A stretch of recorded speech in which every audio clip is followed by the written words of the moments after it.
Welcome back to our channel science creatures. स्वागत है आपका हमारे यूट्यूब चैनल साइंस क्रिएचर्स पे। हम कल क्या पढ़ रहे थे? हम पढ़ रहे थे फिजिकल एंड केमिकल चेंजेस, भौतिक व रासायनिक परिवर्तन। कल अपन ने क्या क्या पढ़ा? अपन ने चेंजेस को पढ़ा, अपन ने फिजिकल चेंजेस को पढ़ा। आज अपन क्या पढ़ेंगे? Chemical changes. ठीक है, आपको यहाँ तक का सेशन समझ में आ गया होगा। आई होप फिजिकल चेंजेस आपको कल अच्छी तरह पढ़ा दिए गए थे पूरे, और चेंजेस यहाँ पे परिवर्तन का क्या अर्थ है, और केमिकल आज अपन पढ़ेंगे केमिकल। फिजिकल अपना हो गया, और ये जो वर्ड है चेंजेस, इसको अपन हिंदी में बोलते हैं परिवर्तन। इसका मतलब मैं आपको बता चुका हूं। ठीक है, आइए यहाँ पे क्वेश्चन लिखा हुआ है, जंग लोहा है या नहीं। आपको मेरे को बताना है, जंग होती है जो हमारे लोहे पे लग जाती है, वह लोहा है या नहीं। सवाल आपको समझ में आया? जंग लोहा है या नहीं, ये आपको मेरे को बताना है। मैं तो आपको बताऊंगा ही, लेकिन आपको पहले मेरे को बताना है। ठीक है, अपन कल क्या पढ़ रहे थे? अपन कल चेंजेस पढ़ रहे थे। चेंजेस मैंने आपको क्या बताया था? कोई एक वस्तु है एक, जिसको अपन ने तोड़कर दो वस्तुओं में परिवर्तित कर लिया, तो यह कौन सा चेंज था? यह था फिजिकल चेंज। कौन सा चेंज था? Physical change. यहां तक की बात क्लियर हो गई।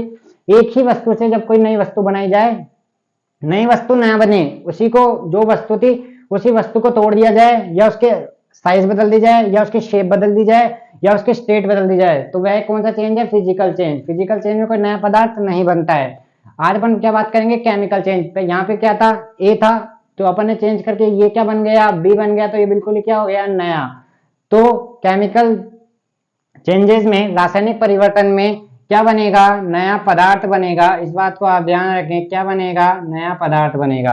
केमिकल चेंजेस में क्या बनेगा? नया पदार्थ बनेगा। ठीक है, जब भी परिवर्तन, कोई भी अपन को नई, जितने भी नई नई चीजें आई केमिस्ट्री के, रसायन के माध्यम से, वो सब किससे आई? केमिकल चेंजेस से, रासायनिक परिवर्तन से। क्योंकि भौतिक परिवर्तन से तो जो वस्तु थी उसी को आपने तोड़ा है, बस नया कुछ नहीं बना है इसमें। तो अगर आपको कोई न्यू चीज प्राप्त करनी है, तो उसके लिए आपको क्या है? केमिकल, रासायनिक परिवर्तन करना पड़ेगा। आइए यहाँ पे एक सवाल लिख रखा है, क्या देखते हैं? जंग लोहा है या नहीं। जंग, आपने देखा होगा लोहे की वस्तु जब अपने बारिश में या पानी के संपर्क में आने के बाद उस पर क्या हो जाता है? थोड़े दिन बाद उस पर क्या हो जाता है? लोहे की परत छट जाती है, जिसे अपन क्या बोलते हैं? जंग बोलते हैं। लोहे की परत होती है या नहीं? मैंने कोई एक सेंटेंस बोला है, लोहे की परत छट जाती है। ये क्या, यह सही बात है? नहीं, बिल्कुल गलत बात है। जो लोहे पे जंग लगती है वह लोहा नहीं है। क्या नहीं है? लोहा नहीं है। वह एक बिल्कुल नया पदार्थ है, जो लोहे से क्या है? बिल्कुल डिफरेंट है। जब लोहे से बिल्कुल डिफरेंट पदार्थ बना, तो वह कौन सा परिवर्तन हो गया? रासायनिक परिवर्तन। कौन सा परिवर्तन हो गया? रासायनिक परिवर्तन।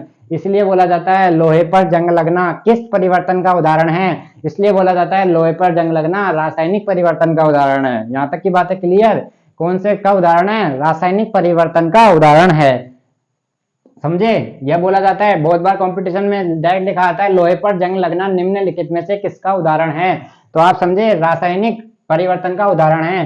क्योंकि लोहे पे जो जंग लग रही है ना, वो लोहे से बिल्कुल डिफर है, लोहे से उसका कोई संबंध नहीं है, एक नया पदार्थ बना है। तो लोहा जंग है या नहीं? लोहा जंग, जंग लोहा नहीं है। जंग लोहा नहीं है। यहाँ तक की बात क्लियर हो गई, और पहला सवाल यहाँ से डाउट क्लियर होगा। लोहे पर जंग लगना किस प्रकार का उदाहरण है? रासायनिक परिवर्तन का उदाहरण है। आइए और एग्जांपल लेके समझते हैं क्या होता है क्या नहीं, देखते हैं। आइए, यहाँ तक की बात क्लियर हो गई है। तो लोहे पर जंग लगना किस प्रकार का उदाहरण है? एक रासायनिक परिवर्तन का उदाहरण है। देखो, magnesium plus oxygen tends to MgO। Magnesium को जब जलाया जाता है, मैग्नीशियम का एक फीता होता है, उसको जब जलाएंगे, जलाया अपन ने, तो वह क्या होगा? सफेद कलर के प्रकाश के साथ जलेगा। सफेद कलर के प्रकाश के साथ जलेगा। ठीक है, और जो जल जाएगा ना, जलने के बाद जो उसकी राख होगी ना, जलने के बाद जो उसका रिबिन है मैग्नीशियम का, तो वह भी क्या होगा? सफेद कलर का होगा। जो राख बनेगी ना, वह भी सफेद कलर की होगी। ठीक है, तो जब मैग्नीशियम को अपन ने जलाया, तो जलाने के लिए क्या आएगा? O2। ठीक है, तो यहाँ पे क्या बन गया? Magnesium oxide.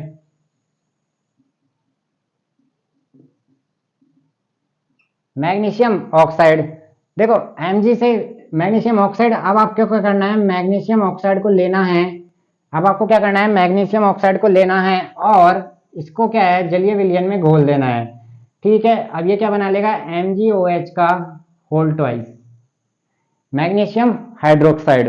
Magnesium hydroxide, that is nature में कैसा है? ये बेस है, क्षार है। ठीक है, तो देखो, ये जो मैंने आपको पूरा एग्जाम्पल बताया है, यह भी कौन सा एग्जाम्पल है, यह भी एक रासायनिक केमिकल चेंजेस का उदाहरण है।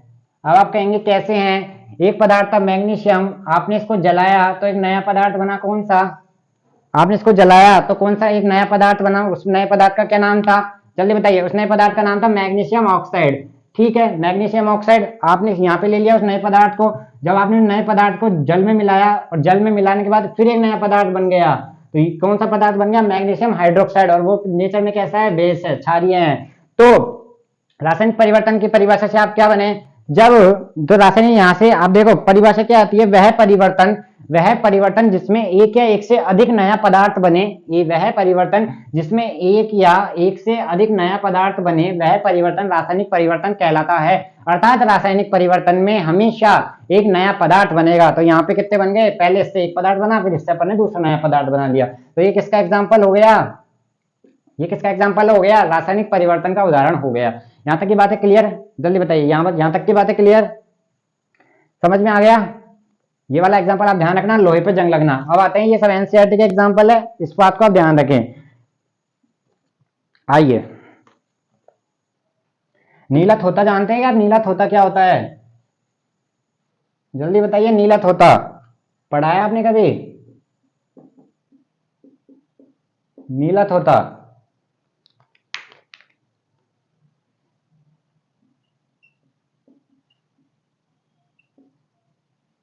CuSO4.5H2O ब्लू विट्रोल के नाम से जाना जाता है इसको, CuSO4.5H2O ब्लू विट्रोल क्या कहलाया जाता है, ब्लू विट्रोल। यहाँ तक की बातें क्लियर हो गई, ब्लू विट्रोल, जल्दी बताइए, यहाँ तक की बातें क्लियर हो गई है, क्या कहलाता है ये क्या कहलाता है, ब्लू विट्रोल कहलाता है। क्या कहलाता है, ब्लू विट्रोल कहलाता है। जब देखो इसको संपर्क में किसके लाएंगे अपन, लोहे के, लिया है संपर्क में लाने के बाद इसको नीचे लिख रहा हूं मैं, क्या बनेगा, FeSO4.7H2O। इसको क्या बोलते हैं, जल्दी बताइए, इसको बोलते हैं हरा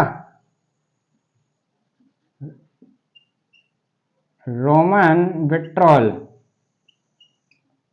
इसको क्या बोलते हैं, नीला थोता, इसको क्या बोलते हैं, रोमन विट्रोल। बहुत बार को एग्जाम में पूछा गया है, रोमन विट्रोल के नाम से जाना जाता है। क्या जाना जाता है, FeSO4.7H2O। ठीक है, ये भी कैसा है, एक पदार्थ से आपने अभिक्रिया कराई तो क्या बना, एक नया पदार्थ बन गया, तो वह क्या कहलाता है, केमिकल चेंजेस। क्या कहलाता है, केमिकल चेंजेस। आइए, तो अब देखो कल अपन ने क्या पढ़ा था, फिजिकल चेंजेस में क्या होता है, फिजिकल चेंजेस में होता है, क्या होता है, उसकी साइज बदलता है, उसका शेप बदलता है, उसका कलर बदलता है, और उसकी स्टेट बदलती है या अवस्था बदलती है। ये काई के एग्जाम्पल थे, ये काई के एग्जाम्पल थे फिजिकल चेंजेस के। लेकिन जो इसका गुण है ना, वह नहीं बदलता है, पदार्थ का गुण नहीं बदलता है, चार चीज बदलती है। इसी प्रकार हमको ये देखना है केमिकल चेंजेस में क्या क्या बदलेगा, क्या क्या नहीं। केमिकल चेंजेस में ऊष्मा प्रकाश के साथ अन्य किसी विकिरण का उत्सर्जन होता है, या तो ऊष्मा निकलती है, प्रकाश निकलता है, या अन्य किसी विकिरण का या तो उत्सर्जन होगा या अवशोषण होगा, या तो कोई चीज ली जाएगी या कोई चीज दी जाएगी, पहला पॉइंट। दूसरा पॉइंट, या तो आपको एक स्पेसिफिक गंध आएगी, जिससे आप गंध को सूंघकर, जैसे कोई नया पदार्थ बनेगा तो अपन सूंघकर महसूस कर सकते हैं कि यह बन चुका है। ठीक है, तो ये भी केमिकल चेंजेस। रंग, उसका रंग बदल जाएगा। ठीक है, रंग बदलने वाला एग्जाम्पल छूने के पानी वाला एग्जाम्पल है, ये भी आपको बताएंगे। कोई गैस का निर्माण होगा या ध्वनि का उत्पन्न होगा। तो ये पांचों परिवर्तन कौन से हैं, ये हो जाते हैं केमिकल चेंजेस, ये हो जाते हैं फिजिकल चेंजेस। तो केमिकल चेंजेस और फिजिकल चेंजेस, यहाँ तक कोई दिक्कत, जल्दी बताइए। केमिकल चेंजेस और फिजिकल चेंजेस। देखो जलना क्या होता है, जलना एक रासायनिक प्रक्रिया है, फिजिकल है, बताइए। जलना एक रासायनिक प्रोसेस है या फिर फिजिकल है, चेंजेस कौन सा है बताइए। जलना एक रासायनिक प्रोसेस है, पता आप कहेंगे कैसे, क्योंकि जलता है तो क्या उत्पन्न होती है, ऊष्मा। उजाला नहीं होता क्या, ऊष्मा उत्पन्न होती है। तो ये क्या हो गया, ऊष्मा। तो ऊष्मा काय में उत्पन्न हो रही है, केमिकल चेंजेस में। यहाँ तक की बात क्लियर, जल्दी बताइए, यहाँ तक की बात क्लियर।